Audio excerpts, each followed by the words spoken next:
leave a message after the tone.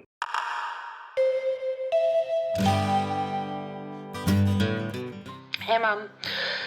It took forever to get to camp. The bus ride was so long. Did they somehow move Camp Wanaslaya further away? I swear it feels like we're at the bottom of the earth. But whatever. I spent most of the ride playing chess on my phone. I talked to some of the new campers.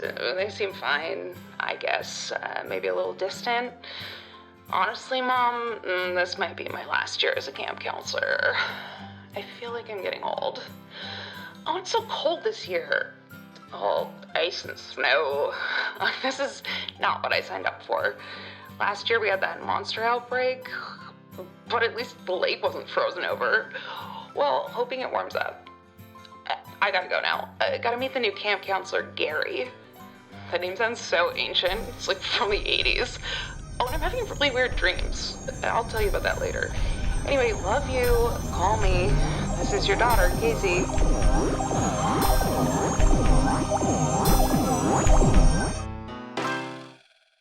Hey!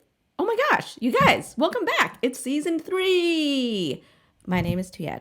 Oh, and the name of our podcast is Hey. It's Funk 237. Horror movie podcast. Nailed it. We've had a break. We're so good at this. We've had a break, Robin. We took a break. But we're back with season 3 of Funk 237, horror movie podcast. I am Robin, your other host.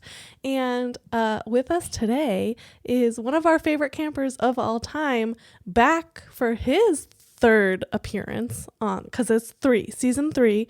We're doing three-peats. It's Keith Garcia, Yay! The artistic director of the Sea Film Center in Denver, Colorado, and one of our best campers. Hi, Keith. Hi, everybody. Hey, Keith. So excited Thanks for being to here. Be kicking things off with y'all. Yeah, we're very excited to have you back. Back again. And speaking of back, that doesn't work as a transition, but I'm going to tell you what movie we're doing. Watch your back. Does that help? Can you guess what movie if I just say that? No, that's every Well, war here's movie. a clue. It's season 3. Keith's back for his 3rd appearance. So there's only one film that we could do. A Nightmare on Elm Street 3, Dream Warriors. The second sequel in the Elm Street franchise. Dream Warriors continues. Is it appropriate to call it a fantasy epic? It continues the fantasy epic of everyone's favorite nightmare boogeyman, Freddy Krueger. And in this installment, he's killing off the last of the Elm Street children, also known as the children of the parents who mob mentality burned Fred Krueger alive after he was acquitted for multiple child murders. Later installments dig a little bit deeper into the origin story, but this film mainly focuses on the very cool teen cast and how they're sort of dealing with this mass psychosis as they've been diagnosed that they're experiencing, which leads all of them, very coincidentally, to be admitted to the same psychiatric hospital, which I think is very nice. That's a good point. Yeah, right? How did they all end up there? They all ended up at the same hospital. Isn't that nice? Which is interesting because they don't have to be, because Freddy Krueger comes to them in their dreams. They could be anywhere, but that's fine. This does bring an interesting idea. We don't have to go deep into this, but this came up watching the new Scream, if y'all have watched the new Scream yet. I haven't yet. This isn't a spoiler. Okay. But there's various sequences where people are trying to race across town in their car to get from one place to another, from the hospital to a house, or from this place to that. Yeah. And I was like, is Woodsboro this big? like there's a scene where someone, like a police person's like, meet me here, all units meet me here, and the cops do not get there in 20 feels like 20 minutes of what would have happened. And you're just like, so how big is Woodsboro? Like, I didn't think it was as big as, say, like Denver to Aurora, which is what these driving sequences seem like. So anyway, to that effect, Springwood, for them all to end up at the same hospital, Springwood must actually be a teensy town. Right. or a little Right. city, a Because little city. I also thought about the fact that, and this is also like dumb brain of like, so did they all also happen to live on Elm Street? Like, did no one else from any other street, like It's care funny about because this child murder in their neighborhood? Were they all exclusively on this one long stretch of road? Or is that just a general vibe? yeah, because that's this where the the house only? Is this the only road? In Maybe, Springwood? yeah, maybe Springwood is like a railroad department of a town, and it's just one long road. All the stores, Yeah. the was. hospital, One side every of the road house is, the is on hospital. Elm Street. Well, there's a main street, and everyone who lives on Main Street, and that's where the businesses are. They're safe, Right. And everyone lives on Elm Street, and that's trouble. Yeah. It made me think about, like, I started then going. Well, obviously, like I told you, I rewatched this, but I was rewatching other ones too, and I was like, yeah, we don't really go that far. Like, there aren't necessarily big driving scenes. A lot of the action is within a neighborhood. Like, if we look at how on part 1, it's a lot of going back and forth between the houses on Elm Street. Yeah. And Right. 2, well, he goes from home to school, and then obviously like weird factory, Right. in the Yeah. outskirts. The boiler room, which Yeah. I was thinking about this when I was rewatching too. Like, kids in the 80s really loved hanging out in boiler rooms. Like, high school kids, it was it was just like a thing in high schools, and like a lot of, like, I feel like a lot of movies or television shows, it was like kids making out in the boiler room. Like, did everyone, it was just unfettered access? I think in there the were 80s? just like a lot of unfinished basements. Probably. But yeah, even like, a 4 and 5. I think 5, the boyfriend that gets turned into a motorcycle. Right. Hilarious. But There's that's the whole just, diner. but that's just a little bit on the highway. Like, Yeah. that's just like, Yeah. So Right. if I were to draw a map of Springwood, it's like Elm Street running for like 7 miles of Yeah. Elm Street. Then a highway in each direction on opposite sides of it. Main Street, maybe crossing through Elm Street. Yeah. Yeah. Yeah. And then, the highway access road.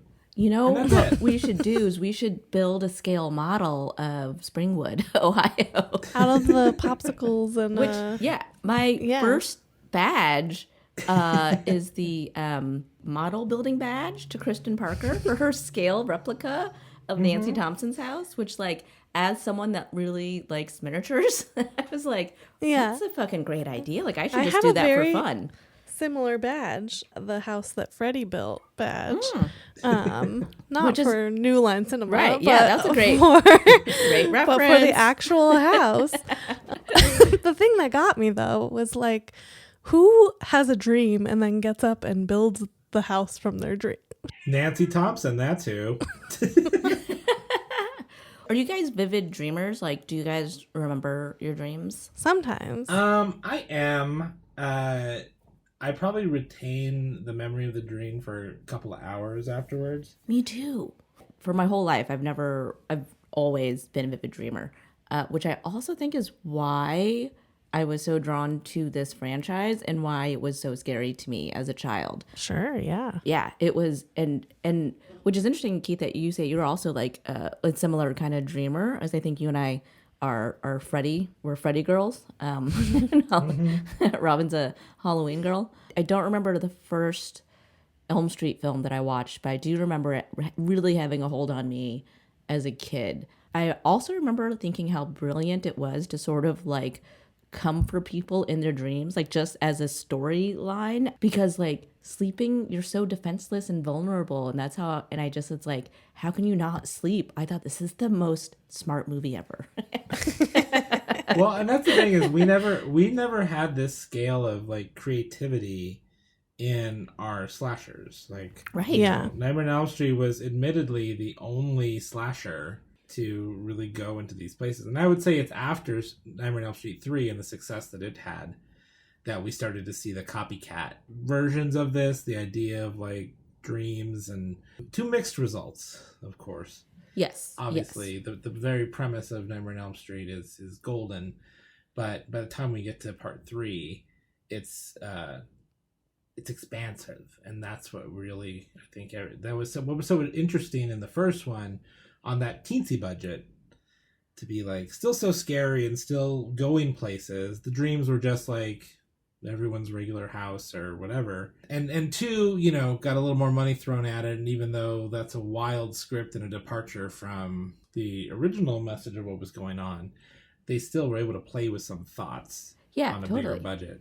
But now it was like, we got to come back, like, you know, whether I'd like to know, because I have no memory. I was a wee child back after 2 came out, and I don't remember thinking that people did not like it. Like, it was a huge hit at the box office, money-wise, but I don't remember at that age reading a review or even like seeking one out for people to be like, this is no fun. This isn't what I signed up for in a sequel for Nightmare on Elm Street. And then, but I do remember the anticipatory buzz of Dream Warriors, where it was like, oh, you thought that, you know, the Return of Freddy would have a different kind of like angle. Well, guess what? We're bringing a team. We're bringing the whole thing. We got ideas. We got money. We got Nancy. We got Dokken. And most importantly, we got Robert Englund. Yeah, and Wes Craven back.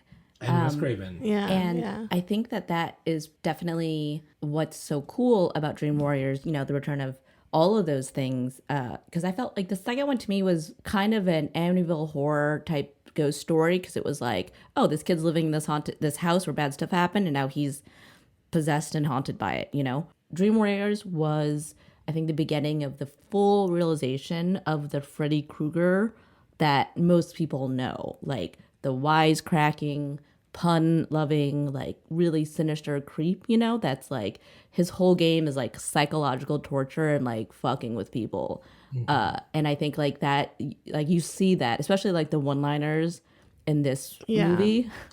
And which it only keeps going after that. Yeah, I will just say my badge for this film is the sassy bitch for Freddy, because this is where, those sweet bon mots really started to roll out of his mouth. You know, welcome to prime time, bitch. That was the one for me where I was like, this is where it starts. Yeah. Can't remember if it's cat got your tongue or just is your tongue tied. It's something feeling a little tongue tied. There you go. Yeah. Just all that stuff. Like, it's just like, yes. Exactly. I want more of this. I think that, so growing up, I was never a Nightmare on Elm Street person. I think because, like, when I was getting into horror movies, my dad was like, oh, those are, like, silly. And I was like, well, I don't watch silly things. I only watch really disturbing things. So I was old Robin. I don't watch silly things. I only watch the Grey Poupon of So I was much older when I finally saw Nightmare on Elm Street, and I was sort of like, oh, he talks too much. Like, what is he doing? Freddy Krueger, like, he's not scary. Less talking, more killing. And I went through the whole, I decided to watch all the nightmares over last Halloween. And, you know, watching them, like, quick in succession like that, they do get kind of crazy. And, like, you know, the effects, him, like, pushing his head out of the television, and they're like, some of the things are like really silly.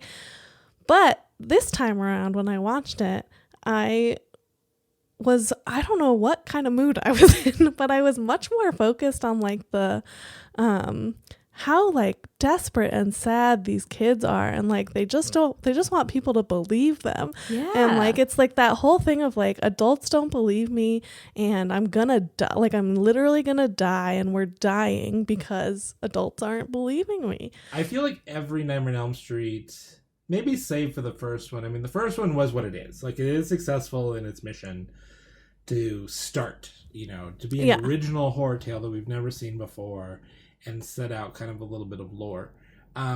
Every Nightmare on Elm Street afterwards has actually had, like, a weird, and it's not an agenda, but a just secret subtext that works in different ways. Obviously, we've done ad nauseum, and there's a whole documentary about part 2 being a queer subtext.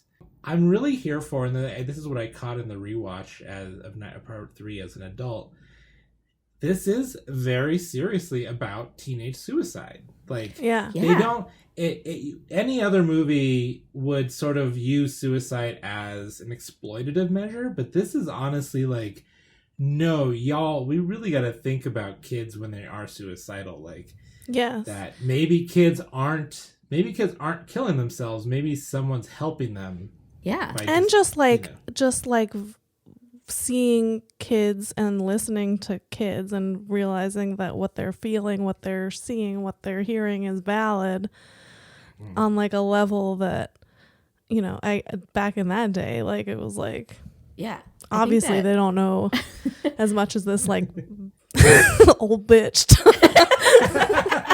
It was like I hated her. The whole Yes, Dr. Sims. as you're supposed to. Yeah. Have a badge for this. It's called the I Want to Go to Heather Logan Camp, because she is the one adult in the movie who believes them. And to me, in all the movies, but especially in this one, she is like such a calming presence. Yes. And so like I trust her. I believe her. I want her to give me a hug. I just love her so much in this movie.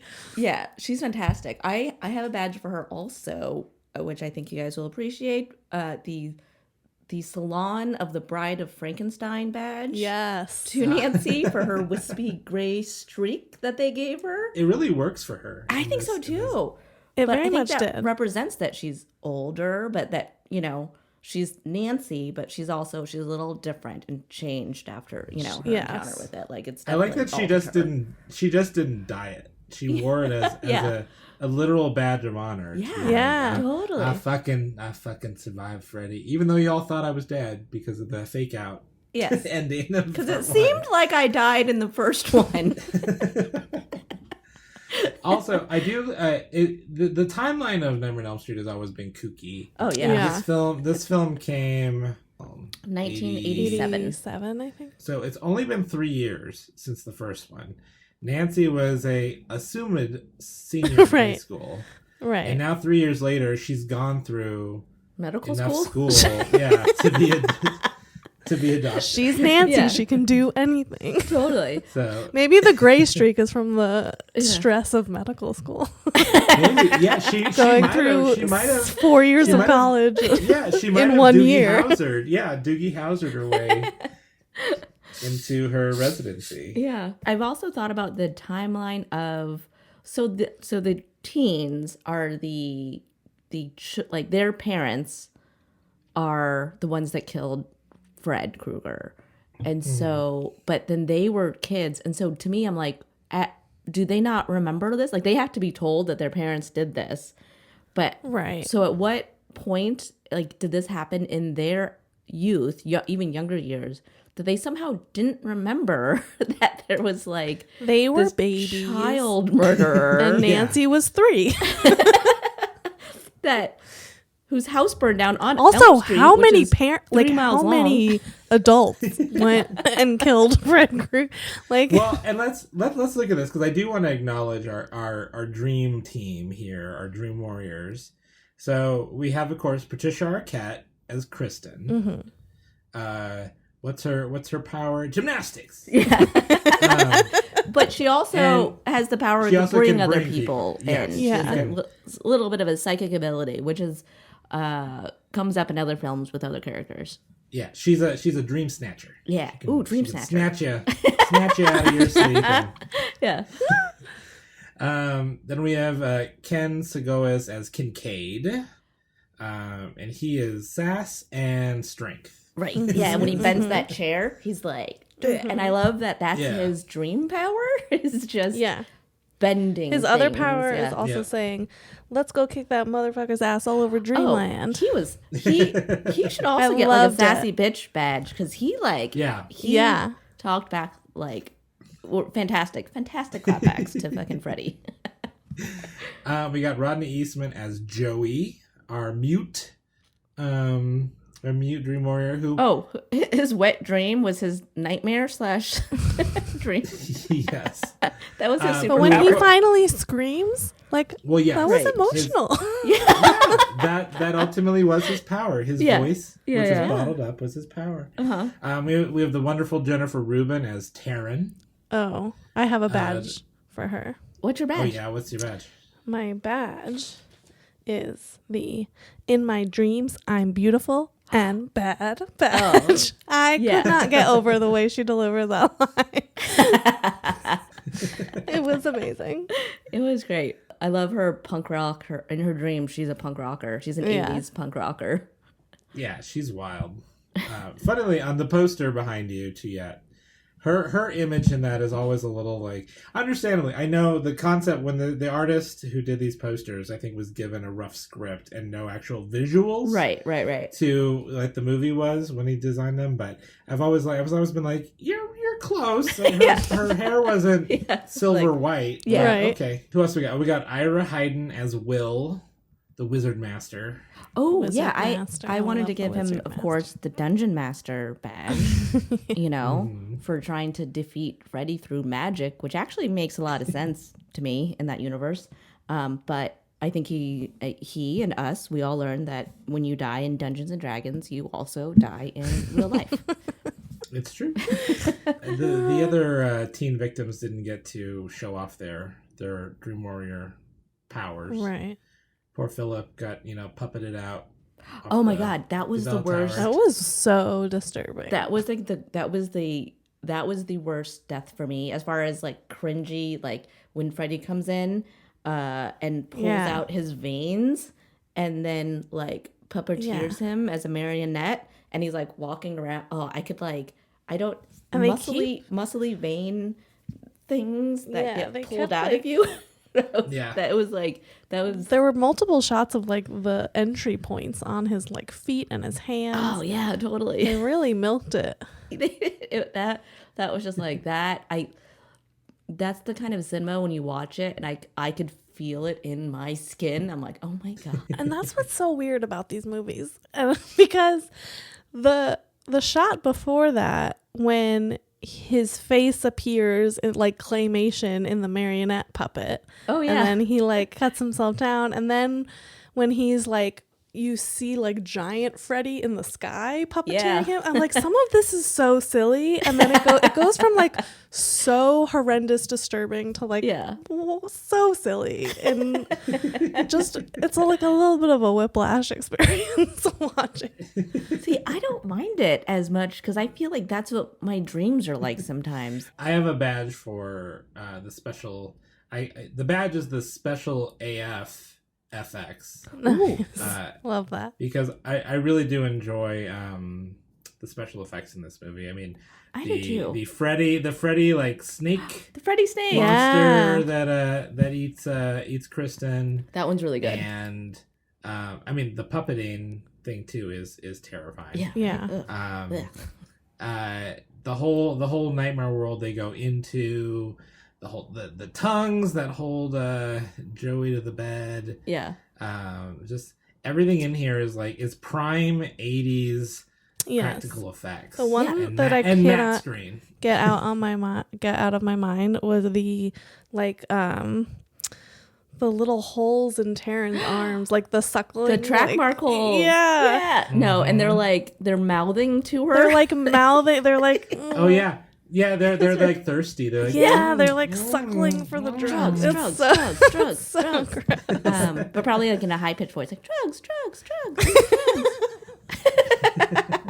That's what I imagine they're saying. Yes, 100%.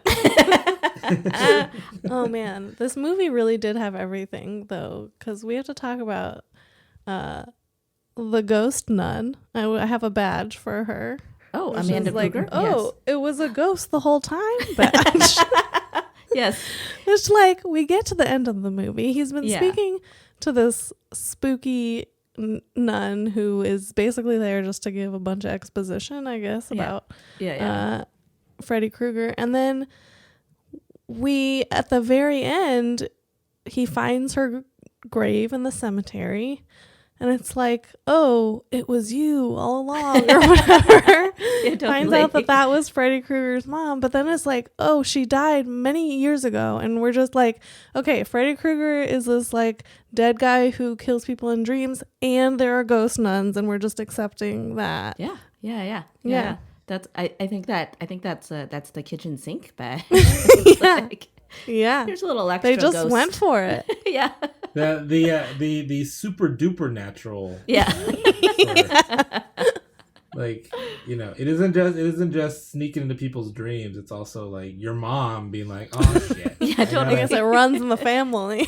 I gotta come haunt this guy so he can help. It's help also take my son down. there's something about the fact that her name is Amanda Krueger. Amanda Krueger. Yes. Her fate with how Freddy was birthed, like this movie truly is the entry that is the trigger warning. Oh yeah. Trauma entry of the series. It's like, you know how these days we like to say, you know, trigger warning, you know, we're gonna talk about suicide, we're gonna talk about rape, we're gonna talk about this. This is all of this is in this film, and if you have these traumas, well, deal with it. Yeah. Now that you say that, what I realize is interesting is that, you know, originally, and this has been documented, originally Freddy Krueger, he was a child molester, and they changed that a bit for him to be a child murderer. Who obviously molested. Just like, yeah. But they tried to downplay, you know, they tried to like sort of soften that in a weird way, you know, just to, that's too much. It's too much for him to also be a pedophile. Imply it. Like, you know, that's the whole thing. Robert Englund obviously was like, no, yeah, he's a child molester too. Yeah. and he's like, so therefore I'm going to always play that. So everything is always like, you know, delicious to Freddy Krueger. That it's these children, like, you know, he wants to lick them and touch them with his claws and wrap them in his tongues. Something else I thought about at Freddy Krueger as like a horror icon, very popular, parodied all over the place in like other TV shows. There's that Simpsons episode. There's also the Rick and Morty. There's like, you know, everyone knows what he looks like. And I was thinking about this earlier, and I was like, oh, weird. Like we've made a cartoon character out of this fictional pedophile. We made a costume for children. Yeah. Out of a pedophile. Which I feel is like, I don't think that we had that filter in Right. the 80s. I don't think we had the sensibility boundaries, of yeah, the boundaries. It was just like, not there. I mean, it is the same thing with a trigger warning wasn't, you would say trigger warning in 1987 and people would be like, there's no guns on this set. Yeah. Like, Right. Totally. Yeah, it's yeah. like, no, I'm talking about what? Yeah. No. We did not have those sensitivities at all. At all. Like I said, you know, there's, you know, we have the heroin addict in this group, and we have cutters, and we have, you know, a variety of things where it's like trauma. And we're going to make a lot of jokes about it in the movie. And especially with this part, like they explore it visually in part 4, but in this part, or part 4 and 5, we just have to imagine the thought of Amanda Krueger being raped hundreds of times. Right. Yeah. Being locked in an asylum tower and raped hundreds of times. Yes. The idea that the logic that this young woman accidentally got locked over the holidays, which is, I remember when they said that, and I was like, where was the rest of this? They can't just leave. Yeah, there's not a trough. What is? Yeah. Speaking of like the kitchen sink thing, then there's like that religious stuff thrown in, and like ostensibly the only reason she was like a nun was to tell Neil that the way to like kill Freddy is with like bury him in sacred ground or whatever. Yeah, you gotta get the holy water. Well, Totally. Yeah, The he crucifix, steals the like, cross. The really Catholic. It's a real Catholic turn for all of a sudden. yeah. That's a whole other That's another kitchen sink thing. I do have a badge for that part of the movie. I wanted the fake rock hide a key badge for hiding Freddy's bones in the trunk of a Cadillac in a junkyard. Oh, wait. I have multiple. We have to back up for a second. Yeah. My badges but this is when he goes into the asylum and learns the backstory is the "that's not how locks or doors work" badge. Because there is a door on this abandoned asylum with a padlock in the middle. Yeah. He takes a rock from the ground. He pushes it against the padlock. Nothing happens with the padlock. It does not open. It does not break. And then he opens the door from another place. And I was like, they just let the shot go. They were like, well, that's what we have. So it's going in the movie. And then, the junkyard thing. About 3/4 of the way in, once we get to the junkyard, it gets a little muddy for me. I'm like, what? There's a lot of stuff happening. My badge for this section of the movie is the bag of bones badge. Because Freddy is a bag of bones. And they did not have to dig an entire man-sized hole to bury him in. They wasted so much time in that junkyard. From the moment that they pulled in and John Saxon was for no reason like, go slow. Like, we have time to kill. John Saxon, who doesn't even want to be there in that junkyard. By the way, my favorite, this is the, I guess, this is a badge that goes into this film and then part 4. And it's the Alien 3, we did all that for what badge? Which is obviously this whole ending conclusion is getting Freddy's bones buried in sacred ground and holy water and all that stuff, only for the beginning of part 4 for Kincaid's dog to piss fire on the bone pile and resurrect Freddy. That's akin to Alien 3 being like, wait, all that work in Aliens was for nothing? Yeah, it seems Everyone like there died should on be a the more ship? permanent solution to this. Like when Freddy was realizing that his bones are being moved and that the jig would be up, he would somehow that'd be the end of his reign, and he knew it. Yeah. Right? What was he just sitting at home watching TV and was like, my bones are and he's like, I think my bones are moving. Gotta go work this out. I'm gonna go through the secret passage in the conservatory to the junkyard to go fight someone off for moving my bones. It's all on one road. Yeah. They get there. It's right. So on Elm Street, so one end of it is the hospital, the psychiatric hospital, junkyard, high school, Main Street. High school in the middle. Yeah, every single house in town. Junkyard, and epic boiler room. Right. Anything spooky. Yeah. Right. By itself. Abandoned asylum. And then just right behind Elm Street is the graveyard, the big cemetery. Right. Cool. I have a big badge for this whole movie, actually for the franchise really, and it is to me, I'm gonna call, this is my nomination of the ultimate final girl badge to Nancy Thompson. Yeah. For being one of the only, and we of course have to count Sydney in this pantheon, but one of the only returning final girls to make it into a film and do some good, but also get killed along the way. Yeah.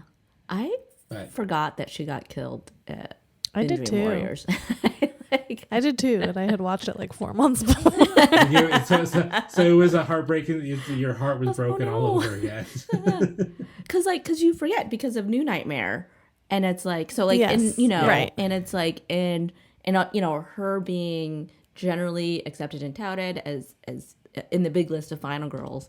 In my brain, having not watched this series in a long time, I completely forgot that she got killed. I will also say that her death was a little anticlimactic and a little disappointing to me, because why would she fall for the ghost of her father? That was another thing. It was this has not been a thing in the dreams, lady. Get it together. And just being so okay with her dad. Her dad is I've passed over to you were just pissed at your father. You were so mad. Yeah. And she's like, oh, daddy. Although I am always, like you said, you forget that Nancy's killed in this. Yeah. And then there's always the really sad, like, Patricia Arquette rocking her as she dies. Yeah. Like, I'm gonna dream you into a beautiful dream. Yeah. She made some like weird noises in that where I was like, she is acting. It's fun. And then, Neil has her little her dream doll, her little at the, The end. very But end. I always wanted him to have a lock of her white hair. Oh, that's a good one. So- See, this is what they should do if they ever reboot the franchise, which I mean, it has been rebooted, Yeah. just failed. right. If they reboot the reboot, they should They bring gotta back go to the Nancy's hair. junkyard where they buried Nancy's bones in the trunk of a Cadillac and just I don't think bring they would her do the back. Cadillac Yeah. again. I think it'd be like a Honda Civic. I also want to note that there is no such thing as a Malaysian dream doll. That gives that 100% deserves one of the like. Listen, it was a horror movie, kitchen sink. We needed the racist token. Yeah, totally. The magical Asian souvenir. Yeah. Like that's the trope. That's the token thing. I mean, at least we didn't get like a full-on dream personification. yeah. of Yeah. an Asian That would have like been bad. warrior or something like that. Like, Yeah. at least they just were just like, it's a doll. It protects me when I sleep, as opposed to like, and now Nancy's power in the dream is that she becomes this Malaysian dream. Right. Weird. What would you guys keep in a reboot? In a 2022 era reboot, what would you keep of Freddy? Of the whole franchise? Of the whole franchise of Freddy, what would you Okay. keep? Would you keep him as quirky, as a wisecracking fun guy? I feel like it would be, and I say this as someone who is sometimes not a fan of the quirky. Mm-hmm. I think it would be like total like disservice rewrite, like to take away his personality. Like that's to me like such a fundamental thing about him. I mean, that's essentially, and I'm glad that you've forgotten it, or maybe you didn't even get to experience the Platinum Dunes reboot. Yeah, the 2010. But Jackie Earle Haley, that's what was missing. Yeah. It was a personality. Like, his Freddy Krueger had nothing. Yeah. I mean, they actually did give, because Rooney Mara was Nancy, she did get a shock of white hair in that movie, but so much failed in that movie. Okay, this is unrelated, but in that movie he was a pedophile, right? Or they were more explicit about it. More, yeah, that he definitely like had there was like a stack of Polaroids in his. Yeah. But then there was like the kids were it. convinced that he was innocent at one point. Yeah, they tried to add a weird human stamp to Freddy in that Yeah. one, where it's just like, no, Yeah. we've already de facto like defended It was weird. Freddy with what we've already done over the years. We don't need someone being like, you guys, right. he just Maybe he needed was some lonely. help. Yeah. The question at hand of what would you keep? Yeah. Yeah. Is Robert Englund. Yeah. Yeah. It would kind of be fun to do like old Freddy. Yeah. Albeit, Like he's why would he aged be in, Yeah. in why his would he dream be world. aging in the dream world? Yeah.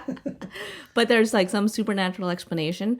Ooh, like is he like aging? But then if he like because he hasn't taken any children's souls in like 2 Ooh, decades yeah. or whatever. That could absolutely be it. Yeah.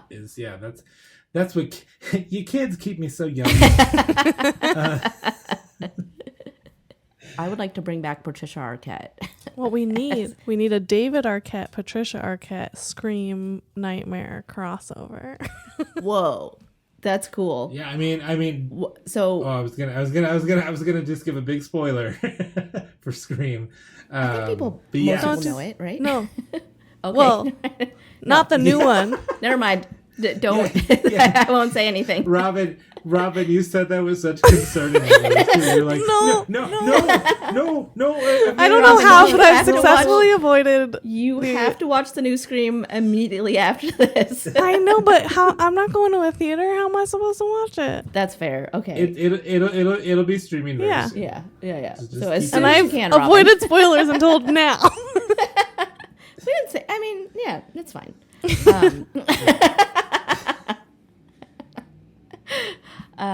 Okay. Last question from me. What is your dream superpower? I had a feeling you were going to ask this question. To bring in another movie, I love a telekinetic power. I want to be Carrie a little bit in my everyday life. Yeah. So maybe telekinesis. But that's also just like my superpower of choice in general. So maybe I need something different for a dream. My superpower would be something I don't get to experience in real life, which is to feel well rested. And I think in a that would do a lot. I think that would go. I'd be able to do things like jump and do run, and think logically. Yeah, that's important. So I think just like complete 100% battery, well rest. Yeah. See, I think my dream superpower is something that I have dreamed about. Is like kind of like, this is so dorky, but like general like athleticism. Like I've had dreams parkour. where like, I'm really good at skateboarding. You know, Yes, like I'm like really good at skateboarding, and so I think that somehow in a dream world that would be my like I would turn into some like 80s skateboarder. I love that. Tuyet is Tony Hawk in her dream. Yeah, and you all recognize me. So we would acknowledge that it's like Tuyet Nguyen, pro skater. Yeah. And all your You would have like award-winning- freeze frames of you award-winning mid trick. videos. Yeah. Yep. Thank you so much, Keith. This has been Thanks. a dream. This has been a real dream team working together. Okay, here's another pun. I don't have one. Thank you so much for being here. I can't think that fast. That's my other dream superpower is like Puns. being really good at puns. Ooh, you get into a pun off with Freddie. That's what the Yeah. whole next movie needs to be. Is just That's an entire. That's the reboot. Anyone, send us an email if you want to hire us to write that for you. Who's anyone? Anyone send us an email. Literally. Bunk237 at gmail.com. Yeah, it's like New Line doesn't really exist. Wes Don't Craven's crush dead. our dreams, Keith. There we go. Keith, is there anything that you would like to plug before we let you go? If you are lucky enough to live in Denver, Colorado, just know that not only is the C Film Center reopened for all your movie watching needs, but beginning in March, we are moving our model to a repertory classic special event film every single day, 3 times a day. That's so exciting. And so the March calendar is so sweetly booked, and April's going to be even better, and May maybe on top of that. What about June? June's going to be spectacular. July, I fear to imagine. Keith, where can we find this awesome that'll information be. out on the internet? Denverfilm.org will always lead you to the warm embrace of the C Film Center and all the movies therein. So And all this lovely. programming and sweet stuff. And maybe even get you in my path. We'll cross paths. I'm taking visitors again. Yeah, everyone go see Keith, but not in a weird way, in like a respectful, polite way. Yeah, like a nod across the way, Yeah. or like bring your sunglasses down on the edge of your nose, and give me a little look. Well, thank you so much for being here. Thank you. And thank you, listeners, for tuning in. Bunk237, we're back. We're back. Watch your back.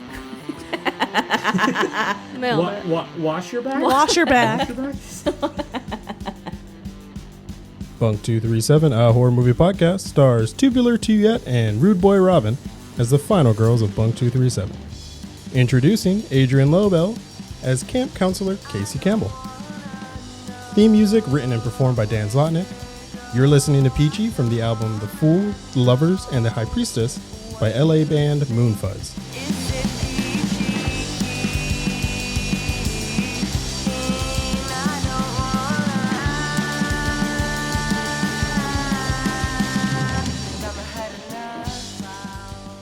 You can follow us on Instagram at Bunk237Pod and Twitter at Bunk237.